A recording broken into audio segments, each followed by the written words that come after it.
மேதைகள் பிறக்கறாங்களா இல்ல உருவாக்கப்படுறாங்களா? புத்திசாலித்தனங்கிறது நாம பொறக்கும்போதே வர ஒரு வரமா இல்ல நாம முயற்சி செஞ்சு வளர்த்துக்கிற விஷயமா? இந்த ஒரு கேள்விதான் இன்னைக்கு பல பெற்றோர்கள் மனசுல ஓடிக்கிட்டே இருக்கு. சரி, வாங்க இந்த விஷயத்த நாம கொஞ்சம் ஆழமா பார்க்கலாம். இது எப்படி சாத்தியம்? அதுக்கு நாம என்ன செய்யணும்னு தான் இப்போ தெரிஞ்சுக்க போறோம். இன்னைக்கு இருக்கிற இந்த போட்டி உலகத்துல நம்ம குழந்தைங்க நல்லா படிச்சு வாழ்க்கையில ஜெயிக்கணும்னு எல்லா அப்பா அம்மாக்கும் ஒரு கனவு இருக்கும் இல்லையா? ஆனா அவங்கக்குள்ள ஒளிஞ்சிருக்கிற அந்த உண்மையான திறமைய எப்படி சரியா வெளிக்கொண்டு வருது? இதுதான் நம்ம எல்லாருக்கும் முன்னாடி இருக்கிற ஒரு பெரிய கேள்வி. இந்த புதிருக்கு விடை தேட நாம உலகின் மிகப்பெரிய விஞ்ஞானியான ஆல்பர்ட் ஐன்ஸ்டீனோட வாழ்க்கையிலிருந்து ஆரம்பிக்கலாம். ஏன்னா அவரோட கதை நாம நினைக்கிற மாதிரி இல்ல, அதுல நிறைய ஆச்சரியங்கள் இருக்கு. உங்களுக்கு ஒரு விஷயம் தெரியுமா? ஐன்ஸ்டீனுக்கு 7 வயசு வரைக்கும் சரியா பேசவே வரலையாம். அது மட்டும் இல்ல, ஸ்கூல்ல ரொம்ப மந்தமா படிக்கிறான்னு சொல்லி அவரை பள்ளிய விட்டே நீக்கிட்டாங்க. கொஞ்சம் யோசிச்சு பாருங்க. 7 வயசுல பேச கஷ்டப்பட்ட ஒரு பையன், பள்ளிய விட்டே துரத்தப்பட்ட ஒருத்தர், அப்புறம் ஒரு சாதாரண கிளர்க் வேலை, அப்படி இருந்த ஒருத்தர் எப்படி தன்னோட 26 வயசுல உலகத்தோட போக்கிய மாத்தின அந்த சார்பியல் கோட்பாட்டை கண்டுபிடிச்சார்? இந்த கேள்விதான் பல வருஷமா விஞ்ஞானிகளை ஆராய்ச்சி செய்ய வச்சது.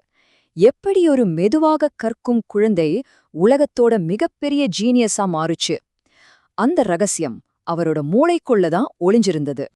1955ல ஐன்ஸ்டீன் இறந்ததும் விஞ்ஞானிகள் அவரோட மூளைய ஆராய்ச்சிக்கு எடுத்துக்கிட்டாங்க. பல வருஷங்கள் நடந்த அந்த ஆராய்ச்சியில ஒரு மிகப்பெரிய உண்மை வெளியே வந்துச்சு. புத்திசாலித்தனத்தோட உண்மையான ரகசியம் என்னன்னு அப்பதான் உலகத்துக்கு தெரிஞ்சது. டாக்டர் மேரியன் டைமண்ட் ஒரு நரம்பியல் நிபுணர் ஐன்ஸ்டீனோட மூளைய ரொம்ப ஆழமா ஆராய்ஞ்சு ஒரு முக்கியமான விஷயத்த கண்டுபிடிச்சாங்க. ஐன்ஸ்டீனோட புத்திசாலித்தனத்துக்கு காரணம் அவரோட மூளையோட அளவு கிடையாது, அதுக்குள்ள இருந்த செல்களோட அமைப்புதான்னு சொன்னாங்க. முதல்ல நம்ம மூளையில இருக்கிற நியூரான்கள் பத்தி தெரிஞ்சுக்கலாம். இதை நீங்க மூளையோட வயரிங் மாதிரி நினைச்சுக்கோங்க. நாம பாக்குற கேக்குற எல்லா தகவல்களையும் சேமிச்சு வைக்கிற இடம் இதுதான். நாம பிறக்கும்போதே நமக்கு தேவையான பெரும்பாலான நியூரான்கள் நம்ம கூடவே வந்துடுது. ஆனா அசலைன மேட்டர் இங்கேதான் இருக்கு. கிளியல் செல்கள்னு இன்னொரு வகை செல்கள் இருக்கு. இதை நீங்க ஒரு சப்போர்ட் டீம் மாதிரி வச்சுக்கோங்க. இந்த செல்கள் தான் நியூரான்களை ஒன்னோட ஒன்னு கனெக்ட் பண்ணி ஒரு பவர்ஃபுல் நெட்வொர்க்கை உருவாக்குது. ஐன்ஸ்டீனோட மூளையில இந்த கிளியல் செல்களோட எண்ணிக்கை மத்தவங்கள விட ரொம்ப ரொம்ப அதிகமா இருந்துச்சாம். இதுல சூப்பரான விஷயம் என்னன்னா, இந்த செல்களோட எண்ணிக்கை நம்ம வாழ்க்கை முழுக்க வளரக்கூடியது. இத புரிய வைக்க டாக்டர் டைமண்ட் ஒரு சிம்பிளான பரிசோதனை செஞ்சாங்க. ஒரு கூண்டுல எலிகளுக்கு பொம்மைகள், ஊஞ்சல்னு ஒரே ஜாலியான சூழலை உருவாக்குனாங்க. இன்னொரு கூண்டுல சாப்பாடு, தண்ணி மட்டும்தான். கொஞ்ச நாள் கழிச்சு பார்த்தா ஜாலியா இருந்த எலிகளோட மூளை பெருசாவும் நியூரான் இணைப்புகள் ரொம்ப அடர்த்தியாவும் இருந்துச்சு. ஆனா அந்த இன்னொரு கூண்டுல இருந்த எலிகளோட மூளை ரொம்ப சின்னதாவும் பலவீனமாவும் இருந்துச்சு. அப்போ இதுல இருந்து நாம கத்துக்க வேண்டிய முக்கியமான விஷயம் என்னன்னா, நம்ம சுத்தி இருக்கிற சூழலும் நம்மளோட அனுபவங்களும் தான் ஒருத்தரோட மூளைய சூப்பரா உருவாக்குது. புத்திசாலித்தனம்ங்கிறது பிறப்புல வர்றது மட்டும் இல்ல, அத நாம வளர்க்கவும் முடியும்.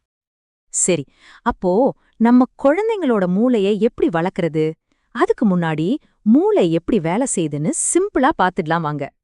நம்ம மூளையில இடது பக்கம் வலது பக்கம்னு 2 பாகம் இருக்கு. இடது மூளை லாஜிக், கணக்கு, பேசுறது இதுக்கெல்லாம் ஹெல்ப் பண்ணும். அதே சமயம் வலது மூளை தான் நம்மளோட கிரியேட்டிவிட்டி, கலை, கனவுகள், உணர்ச்சிகள் எல்லாத்தையும் பார்த்துக்கும். ஒரு குழந்தை முழுமையா வளரணும்னா இந்த 2 பக்கத்தையும் நாம ஆக்டிவா வச்சுக்கணும். மூளை அறிவியல் ஒரு பக்கம் இருக்கட்டும், ஆனா நிஜத்துல ஒவ்வொரு குழந்தையுமே ஒரு குட்டி சயின்டிஸ்ட் தான். எப்படின்னு பார்க்கலாமா? ஒரு குழந்தைய நல்லா கவனிச்சு பாருங்களேன். முதல்ல ரூம்ல என்ன இருக்குன்னு ஒரு நோட்டம் விடும். அப்புறம் கலரா இருக்கிற ஒரு பொருளை கையில எடுத்து நல்லா உத்து பார்க்கும். அப்புறம் அத ஆட்டி என்ன சத்தம் வருதுன்னு கேட்கும். அதுக்கப்புறம் நேரா வாயில வச்சு அது எப்படி இருக்குன்னு தெரிஞ்சுக்கும். கடைசியா அத தட்டி தூக்கி போட்டு என்ன ஆகுதுன்னு ஒரு ஆராய்ச்சி பண்ணும். இதுதான் அதோட இயல்பான ஆராய்ச்சி முறை. இந்த மாதிரி குழந்தை செய்யற ஒவ்வொரு சோதனை அப்பவும் அதோட மூளைக்குள்ள புதுசு புதுசா நியூரான் இணைப்புகள் உருவாகுது, கிளியல் செல்கள் அதிகமாகுது. அதனால குழந்தைங்க விளையாடுறது வெறும் விளையாட்டு இல்ல, அது அவங்களோட மூளை வளர்ச்சிக்கு ரொம்ப ரொம்ப முக்கியமான ஒரு விஷயம். சரி, அப்பா அம்மாவான நீங்க உங்க குழந்தையோட மூளை வளர்ச்சிக்கு என்னெல்லாம் பண்ணலாம்? இதோ உங்களுக்கான ஒரு சிம்பிள் ஆக்ஷன் பிளான். முதல்ல உங்க குழந்தைங்கள நல்லா ஓடி ஆடி விளையாட விடுங்க. குறிப்பா ஊஞ்சல் ஆடுறது மாதிரி விஷயங்கள் அவங்களோட பார்வை, கேக்கும் திறன் எல்லாம் இம்ப்ரூவ் பண்ணும். 2வது, கலரான பொம்மைகள், நல்ல பாட்டு, இயற்கையான சத்தங்கள்னு அவங்களோட 5 புலன்களுக்கும் வேலை கொடுங்க. 3வது, ரொம்ப முக்கியமானது, அவங்க கிட்ட விடாம பேசிக்கிட்டே இருங்க. இது அவங்களோட மொழித்திறனுக்கு ஒரு பெரிய ஃபவுண்டேஷன். இதுக்கெல்லாம் நீங்க செய்ய வேண்டியது ஒண்ணே ஒண்ணுதான். 4வது பாயிண்ட், டிவி, மொபைல் நேரத்தை குறைச்சிட்டு அவங்க கூட நேர்ல நேரம் செலவிடுங்க. குறிப்பா ஒன்னு ஞாபகம் வச்சுக்கோங்க, ஒரு குழந்தையோட முதல் 12 மாசம், அதாவது முதல் 1 வருஷம் ரொம்ப ரொம்ப முக்கியம். ஏன்னா அந்த சமயத்துல தான் அவங்களோட உணர்ச்சி பூர்வமான அறிவுக்கும் மொழித்திறனுக்கும் ஒரு வலுவான அடித்தளம் போடப்படுது. அதனால மேதைகள் பிறக்கிறது மட்டுமில்ல, சரியான சூழல் கிடைச்சா அவங்கள உருவாக்கவும் முடியும். உங்க குழந்தையோட ஒளிமயமான எதிர்காலம் உங்க கையில தான் இருக்கு. சரி, இப்ப சொல்லுங்க, உங்க வீட்ல இருக்கிற அந்த குட்டி ஆராய்ச்சியாளரோட இன்னைக்கு நீங்க என்ன புது சோதனைய செஞ்சு பார்க்க போறீங்க?